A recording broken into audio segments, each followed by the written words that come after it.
sejam bem-vindos a mais um vídeo do nosso canal. Eu me chamo Larissa e faço parte do grupo PET da Engenharia Agrícola da Universidade Federal de Pelotas. Antes de começar, gostaria de lembrar que se vocês gostarem desse vídeo, eu peço que deem like e se inscrevam no nosso canal. Estou trazendo uma resolução de um exercício do capítulo 1, Introdução, Definição e Propriedade dos Fluidos, do livro do Franco Brunetti, da disciplina de Mecânica dos Fluidos.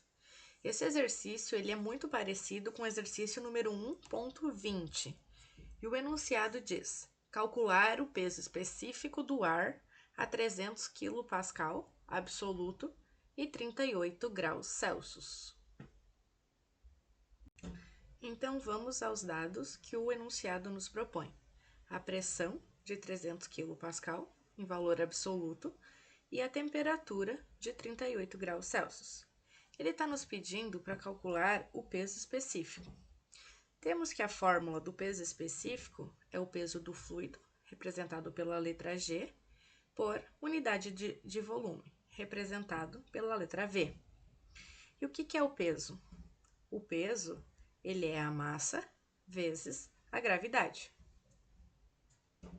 Através dessa relação, podemos substituir na fórmula do peso específico, ficando com peso específico igual a massa vezes gravidade divididos pelo volume.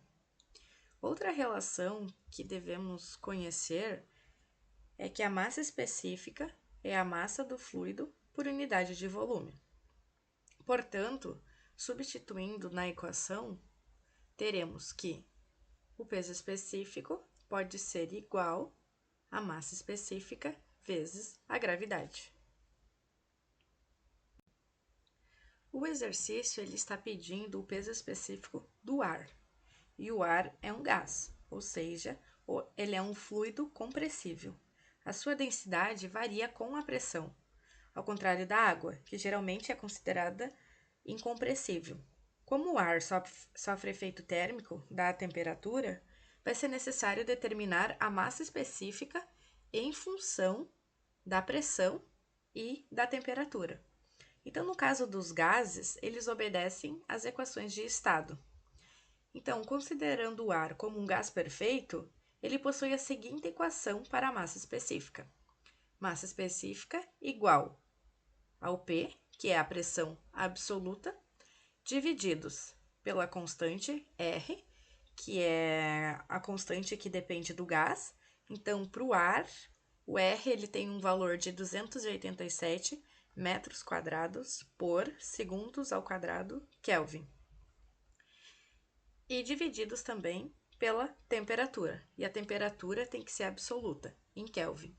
Então, vamos transformar essa temperatura de 38 graus mais 273, onde teremos uma temperatura de 311 Kelvin.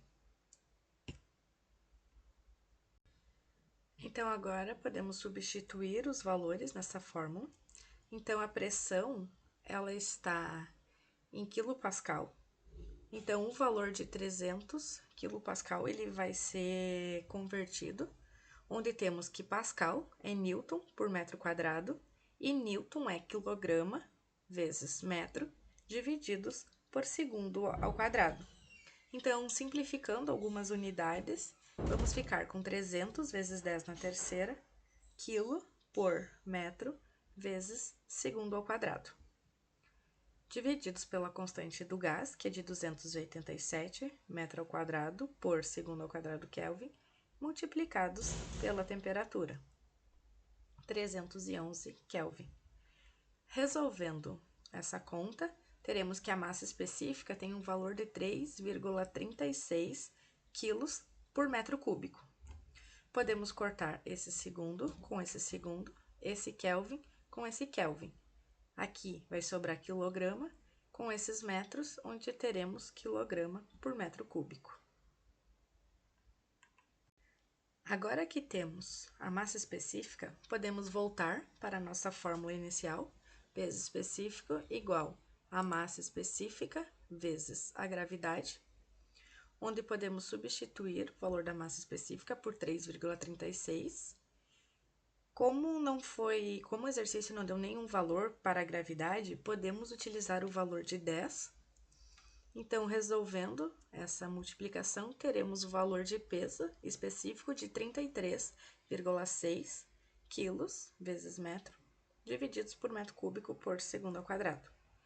Podemos cortar esses metros, onde teremos o valor de 33,6 newtons por metro cúbico. Porque quilograma vezes metro por segundo ao quadrado é newton. Por isso que aqui temos o resultado em newton por metro cúbico. Então, esse foi a resolução de um exercício muito parecido com os exercícios do livro, do capítulo 1, do Franco Brunetti, da disciplina de Mecânica dos Fluidos. Se gostaram, peço que curtam, compartilhem. Obrigado pela atenção e até a próxima!